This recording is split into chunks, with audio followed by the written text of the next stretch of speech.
थोड़ा सा इनका मन भर जाने दो। Because he has lost in both the courts. ये अपील में कल रात को 12 बजे तक फाइल पड़ी होगी इन्होंने, तो ये बोल लेंगे, थोड़ा इनका मन हल्का हो जाएगा। आप बोलने नहीं दोगे तो आपको बुरा लग सकता है। नहीं, अगर एडमिट हो जाएगी तो कोई बुरा नहीं लगेगा। एडमिट तो तब होगी जब आप बोलोगे। बोलिए। The second appeal of tenant, it's defendant against concurrent finding. You are tenant. I am the tenant and disputed tenant.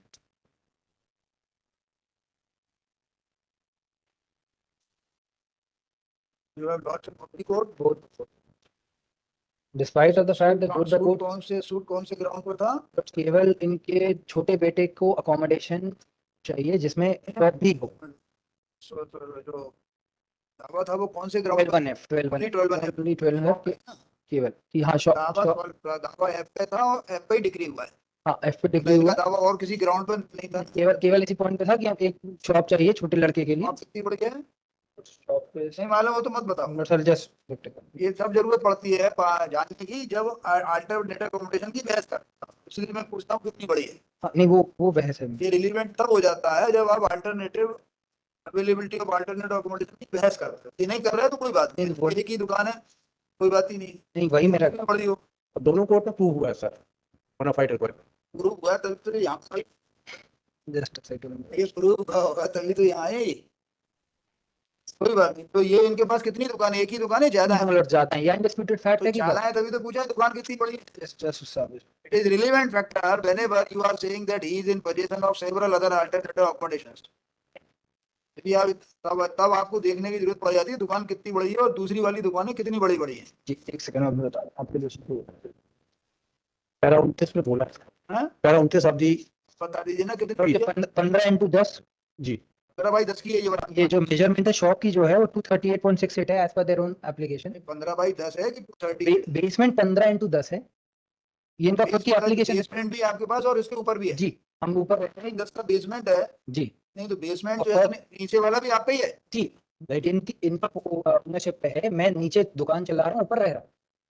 मतलब ये बेसमेंट में आपने जो है दुकान चला रहे हो और ऊपर रह रहे हो जी। कितना एरिया है? ऊपर है 750.50 square as per their own application. 750.50 square feet as per their own application.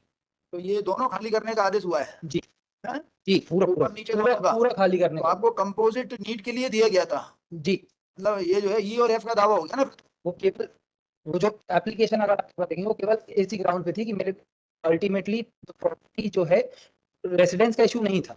उनका कहना था कि उसको छोटे लड़के को बिजनेस स्टार्ट करने के लिए प्रॉपर्टी चाहिए। दैट वाज द नोटिस में भी यही था, एप्लीकेशन में भी यही था। ये दोनों की इनको जरूरत है जी। उनका कहना है कि अब बाद में उन्होंने गवाही में बोला कि मुझे ऐसी संपत्ति की जरूरत है जहां नीचे वो बिजनेस हो सके और ऊपर रहवास हो सके और ग्राउंड पे डिग्री। मतलब दादे ने उन्होंने बोला कि हमें इसकी जरूरत है बच्चे के लिए। जी बच्चे का नाम क्या है? पवन चौरसिया जी। और उन्होंने एविडेंस में बोल दिया कि बच्चा नीचे दुकान करेगा, जैसे आप कर रहे हो वैसे ही वो करेगा। एग्जैक्टली ऐसी संपत्ति चाहिए इसलिए। अब इन पर ऐसी संपत्ति कोई और है? ऐसी संपत्ति पैरा 29 14 से दे रहे आपको। अब वही 2014 से एडमिट नहीं हुई अभी तक। तो रुक जाओ तो ये 2014 से 11 साल बाद आके बोल रहे हैं ना, थोड़ा बोल लेने दो। ग्राउंड की बहुत क्या ग्राउंड है बताइए? मेरा ग्राउंड ये था कि बहुत सारी अलग संपत्तियां हैं, फाइल करके माना है, हिसाब देना पड़ेगा। ये डब्ल्यूएस में भी है, गवाही में भी, इनके में भी। आप एक एक करके हिसाब दो। बहुत सारी जब आप बोलते हो तो ये ऐसी बेहिसाब हो जाती है। बहुत सारी संपत्ति है इन पे, तो ये तो दूसरे की चीज तो वैसी ज्यादा दिखती है। इन्होंने नहीं समझ में आया? ये तो ट्रायल कोर्ट ने एडमिट वो फाइनल किया क्या? जी दूसरे के पास संपत्ति वैसी ज्यादा दिखती है। ये लैंडलॉर्ड टेनेंट मैटर है तो आपको बताना पड़ेगा इनके पास कितनी संपत्ति है, कहाँ पे है जी। ऐसे एक एक करके आपको जस्टिफाई करना पड़ेगा कि जो उससे अच्छी अवस्था में है। और आप पन्ने पलट रहे हो तो आप क्या बता पाओगे? नोटिस में अगर एक आध बात तो बिना पन्ने पलटे बोलो। नोटिस पहली संपत्ति मकान नंबर 98 कहाँ पे है? ये बड़ा मलेरा नहीं जब आप इतना मेहनत कर रहे हो तो आपने इसकी तैयारी नहीं की ना? कितनी अल्टरनेटिव अल्टरनेटिव अगर मतलब से रिप्लाई देख लेंगे इनके नोट में एक मेंशन किया बता दूं मिस्टर, आप इतने साल हो गए मेरे आते आते, जब अल्टरनेटिव अकोमोडेशन की बहस की जाती है तो आपको सब एक 2 3 4 करके नोट करके लाना पड़ते हैं। फिर आपको बताना पड़ता है मैंने इसकी प्लेटिंग इस पैरा में की है, इसके बारे में इन्होंने यह एडमिशन किया जब इनको कन्फ्रंट कराया गया, फिर इन्होंने स्वीकार किया है, फिर कोर्ट ने किस पैरा में डील किया है, तब जाके बहस पूरी होती है। अब आपको यही नहीं मालूम कि अल्टरनेटिव अकोमोडेशन आपने प्लीडिंग कौन सी की है, तो नेक्स्ट मंडे रख लेंगे। ऐसे थोड़ी होता है नेक्स्ट मंडे हो गया। नॉट 1 साल का समय दे दें इनको, नॉट अलाउड। 1 साल आप मत करो तो आप मत मांगो तो बिना उसके खारिज कर देते हैं। 1 साल तो सिर्फ आपकी इज्जत बनी रहेगी, 11 साल का बड़ा साल नहीं समझे। अभी 11 साल से तो अपील पेंडिंग है जी 12 साल हो जाएंगे, तीन अर्ध कुंभ हो जाएंगी, एक पूरा कुंभ हो जाएगा, और क्या चाहिए। तो as per my instruction I have to seek some merit. चलिए आप पूछिए, इंस्ट्रक्शन ले चुका हूं कि मेरिट पे करना है मेरिट पे ही तो आप मेरे को आपके इतनी बहस है बस, मतलब इसलिए बोला था इसको या तो पास ओवर है मैं नेक्स्ट वीक रखता हूं, तो मैं एड्रेस कर पास ओवर कर उसमें है रहे प्लीडिंग्स में मैं पेज पूरी नोट इतना ताकतवर है कि सुप्रीम कोर्ट जा सकता है, तो थोड़ी बहस में जाए तो ज्यादा अच्छा है। 1 साल का समय नहीं चाहता है, 14 साल के बाद, वो 11 साल के बाद, इसका मतलब वो ताकतवर आदमी है तो वहीं जाके रिवर्स कराए, 3 महीने मिलते हैं वहाँ। वो समझा चुका हूं, बट उनका कहना है कि तो आप बहस कर लो, मैं आपका उसको एड्रेस एडमिशन लायक होगा, मैं तो मना थोड़ी कर रहा हूँ, लेकिन आप मुझे बता नहीं पा रहे। नहीं मैं इसको पास ओवर कर लो, 5 मिनट बाद आ जाओ, यहाँ से जाना मत कहीं। जी जी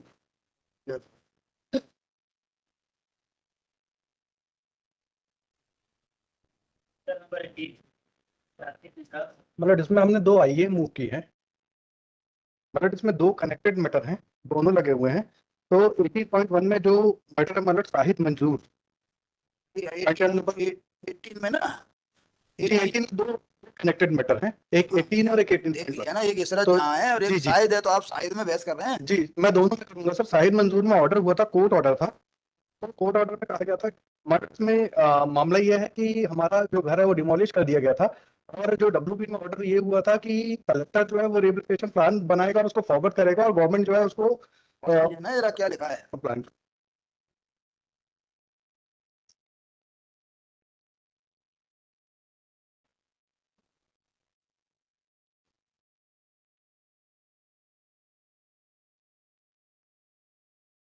हाँ रिप्रेजेंटेशन आपका घर इलीगली डिमोलिश कर दिया गया, you will file representation and collector shall decide in view of the sufficient paper and by disposal of the direction that in case of personal submitted detailed representation to collector Bhopal within a period of 3 weeks from the date of receipt of certified copy of order Bhopal shall consider decided by इन्होंने decide कर दिया।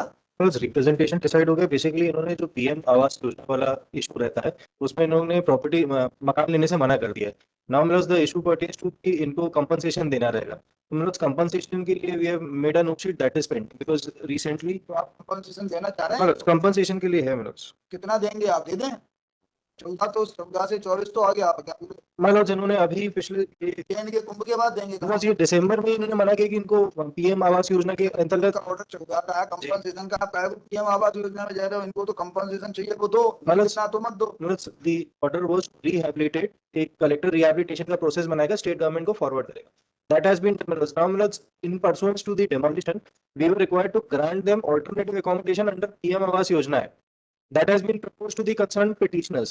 Petitioners have Awas Yojana में इनसे पैसे मांगोगे मकान के लिए, मतलब वो पीएम आवास योजना को मकान फ्री में दे दोगे। मतलब वो अल्टरनेटिव इन्होंने मना कर दिया। अब इसीलिए मतलब उसमें मैं कुछ कहना चाहूंगा, इन्होंने पहले मतलब ये पीएम आवास योजना का देने को कहा था, इन्होंने कंप्लायंस रिपोर्ट सबमिट की, उसमें मेंशन है इन्होंने जो हमें वो कहा था उसका जो आवास प्लेस योजना क्यों नहीं चाहिए, आपका मकान कितना बड़ा था? मतलब सुनिए ना, वो नहीं कितना बड़ा मकान था आपका, आपका कितना बड़ा मकान? मतलब एक में 1890 स्क्वायर फीट था, एक में 800 स्क्वायर फीट था। तो आपको इन्होंने पीएम हमको आवास का क्यों नहीं चाहिए? मतलब हमें चाहिए था, ये इन्होंने जब हमें पूर्व में दिया तो ये दे देंगे कंपनसेशन 1,50,000, ज्यादा थोड़ी देंगे, तो लड़ते रहो तो भाई इनका जो मैं उस पे आ रहा हूँ मतलब इन्होंने जो हमें पहले कहा था, वो इन्होंने ये कहा था जो प्लेस था वो राहुल नगर रवेरा टाउन था, जिसमें हमने सहमति भी दे दी इनको।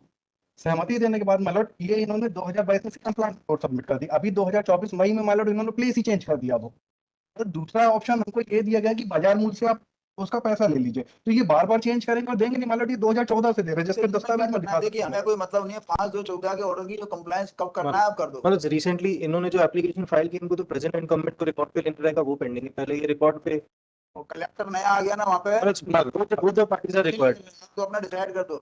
मतलब new incumbent can also decide the representation, जरूरी नहीं कि बार बार 2 साल में 2 बार कलेक्टर कर लेगा तो बार बार हम पार्टी बनाएंगे उसको। पर- डिसाइड रिप्रेजेंटेटिव पेंडिंग मतलब ये डिफिकल्टी क्योंकि हर बार ये बदल जाएंगे, मतलब हमें बार बार ये साल में 10 बदल जाएंगे। तो एप्लीकेशन इनकी पुरानी अभी की नहीं है एप्लीकेशन, आप एक बार एप्लीकेशन लिख लें। You जी। want to decide or we are on the verge of decision, आप देख लें एक बार। मेरे को नहीं देखना, आप बताइए कितना समय ले दूं। मैं ये बता रहा हूँ सर कि देखो मैं आपकी बात तो भरोसा कर रहा हूँ जी जी मैं मना थोड़ी कर रहा हूँ। मनोज, अब आप बताओ कि ये इसकी कंप्लायंस कब हो जाएगी। मनोज मैं फर्दर ग्रांट मी 4 वीक्स टाइम Fine. मनोज, क्योंकि मुआवजे की राशि कैलकुलेट करने verge of decision Manoj eight the verge of calculating the risk, क्योंकि उन्होंने मना कर दिया है। आपका जो है कलेक्टर साहब को इतना समय लगेगा। सर टीम कॉन्स्टिट्यूट करके एक बार देखना रहेगा, इस वजह से मैं 14 साल हो request गए। खुदा का केस है, अब आपको आप कह रहे हो it is at the verge of decision, तो आप डिसीजन कर दो। Decision you want to take कर, यू टेक द डिसीजन। इसमें क्या प्रॉब्लम है। छुट्टी लेना चाह रहे हैं मकान तो आप कंपनसेशन का करना चाहते हो कर दो, रिफ्यूज करना चाहते हो रिफ्यूज करो, कुछ तो कर दो।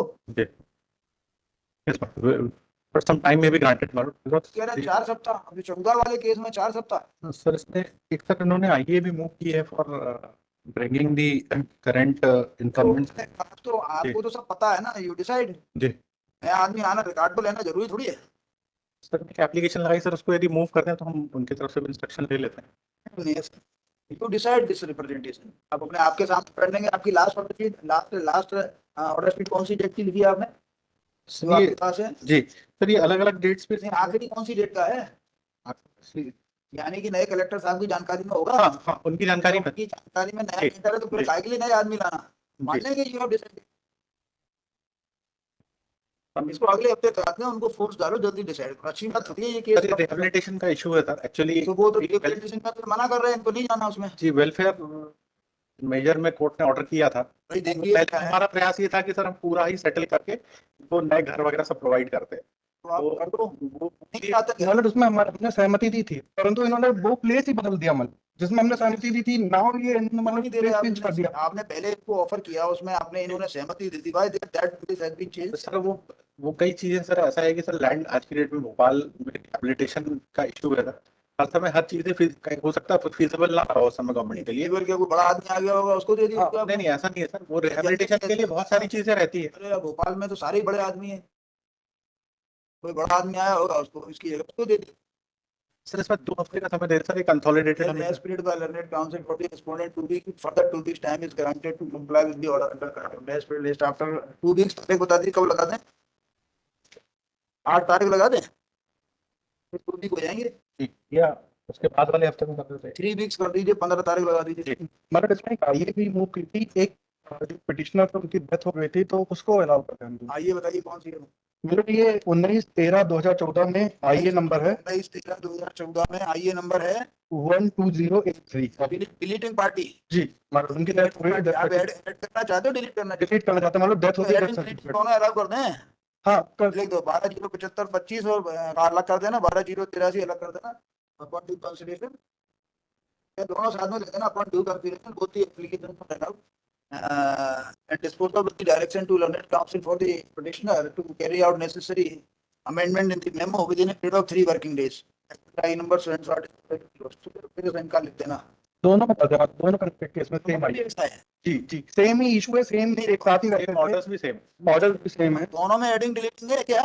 नहीं मतलब एक में 2 आईए मूव है जिसमें डिलीटिंग भी और एडिंग है। बात वाली है ना 18.1, उसमें केवल एक आई है 12/083।